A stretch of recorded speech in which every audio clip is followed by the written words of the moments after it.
রাসূলুল্লাহর মেরাজ যে সশরীরে হয়েছে, এটা যে অস্বীকার করবে সে কাফের। সে কি? কারণ রাসূলুল্লাহ সাল্লাল্লাহু আলাইহি ওয়াসাল্লামের ইসরাটা তো কোরআনের আয়াত দিয়ে প্রমাণিত। আসরা বিআবদিহ, আল্লাহ বলছেন পুত পবিত্র সেই মহান আল্লাহ যিনি আপন বান্দাকে সশরীরে নৈশ ভ্রমণ করিয়েছেন রাতের একটি অংশে মসজিদুল হারাম থেকে মসজিদুল আকসা। তো এখানে রুহানি অর্থ নেওয়া যাবে না, আব্দ বলা হয় বান্দাকে। রুহু আর জিসিম একসাথে থাকলে বলা হয় কি? আব্দ। রুহু আর জিসিম একসাথে থাকলে বলা হয় কি? আব্দ, বান্দা।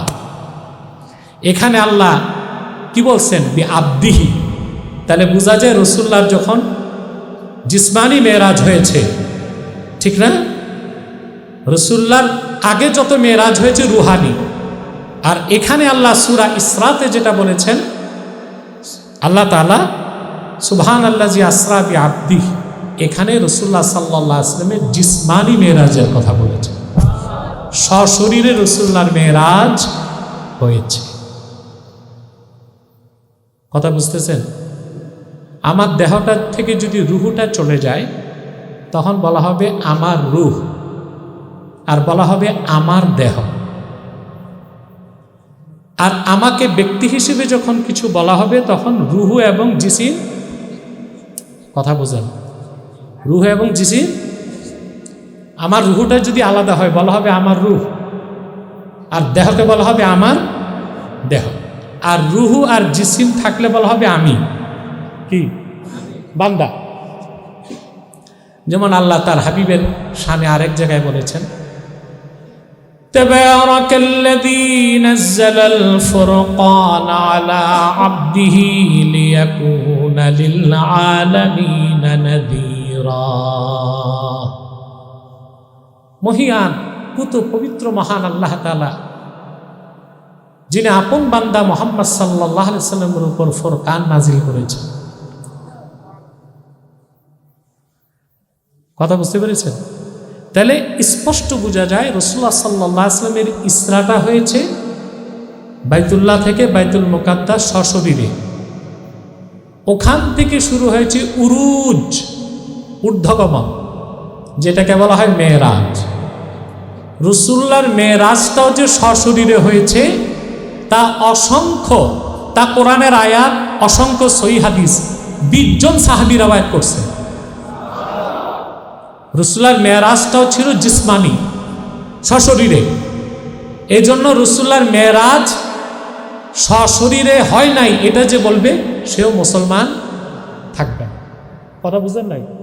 রাসূলুল্লাহর ইসরা এবং মেরাজটা হয়েছে জিসমানি। এটা যে অস্বীকার করবে তাকে মুসলিম বলার সুযোগ নাই। আমাদেরকে অনেকে আগে ধোঁকা দিয়েছে। যেমন এক সাংবাদিক ছিল আকরম খা, নাম শুনছেন? আকরাম খা নাম শুনেন? তারে বলা হয় মুসলিম সাংবাদিকতার অগ্রপথিক। আর আমি খোঁজ খবর নিয়ে দেখছি এ তো কখনই মুসলমান ছিল না। আকরম খা আল্লাহর হাবিবের সিরাতের উপর একটা কিতাব লিখেছে, সে মুস্তাফা চরিত, কি নাম? সে ছিল আহলে কোরআন, হাদিস মানত না। ওই যে ওরিয়েন্টালিস্ট ছিল আলিগড়ের স্যার সৈয়দ আহমদ খান, তার ওরিয়েন্টালিজমকে সে বিশ্বাস করত। এর জন্য হাদিসকে মানত না, শুধু কোরআন মানত। এখন এই ফেরকাটা আছে আহলে কোরআন, হাদিস মানে না। এরা কি আহলে কোরআন না আহলে শয়তান? রাসূলুল্লাহর হাদিসকে অস্বীকার করলে কেউ মুসলমান থাকবে? বহুবার আমি বলেছি না, এ আকরম খা ছিল আহলে কোরআন। তো এত গোমরা ছিল সে নামাজ কিভাবে পড়তো জানেন? সে আজান হলে ওযু করে নামাজে দাঁড়াইত, সূরা কেরাত পড়ে আবার যে একটু লেখালেখি করত, কিছুক্ষণ পর রুকু করত, আবার একটু পর সুযোগ পেলে চাটা খেয়ে আবার সেজদা করত। এইভাবে সে নামাজ পড়ত। কতটা পথভ্রষ্ট ছিল। তাকে জিজ্ঞেস করা হয়েছে আপনি এইভাবে নামাজ পড়েন কেন? যে হাদিস মানত না তো, তো সে বলছে আল্লাহ কোরআনের কোথায় একসাথে বলছে আকিমু ওয়ারকাউ ওয়াসজুদু, দাঁড়াও, রুকু করো, সেজদা করো, একসাথে তো বলে নাই।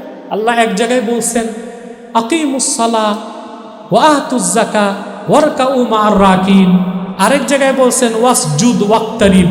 একসাথে তো কোথাও আল্লাহ বলেন নাই দাঁড়াও, রুকু করো, সেজদা করো। এই জন্য আমি একটু দাঁড়াইলাম, একটু লেখলাম, আবার একটু রুকু করলাম, আবার একটু চা খাইলাম, আবার একটু সেজদা করলাম। এইরকম হারামজাদা টাইপের বেদিনকে কিভাবে আমাদের দেশের লোকগুলো মুসলিম বলছে?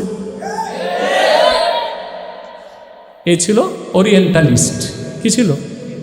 তো তাকে বলা হয় মুসলিম সাংবাদিকতার অগ্রপথিক। আমি দেখছি সে মুসলিমই, সে ছিল পশ্চিমাদের এজেন্ট। লেখালেখির মাধ্যমে ইংরেজদের মতাদর্শ মুসলিম সমাজের মধ্যে প্রভাবিত করেছে। আমার কথা যুক্তি আছে, দলিল আছে। সম্মানিত সুধী, তো সে এই মুস্তাফা চরিত সিরাতের কিতাব লিখতে যে মেরাজকে কি করছে? অস্বীকার করছে, একেবারেই অস্বীকার করছে। নাউজুবিল্লাহ। রাসূলুল্লাহ সাল্লাল্লাহু আলাইহি সাল্লামের সর্বশ্রেষ্ঠ মুজিজাগুলোর একটা ছিল রাসূলুল্লাহর মেরাজ। আল্লাহর হাবিব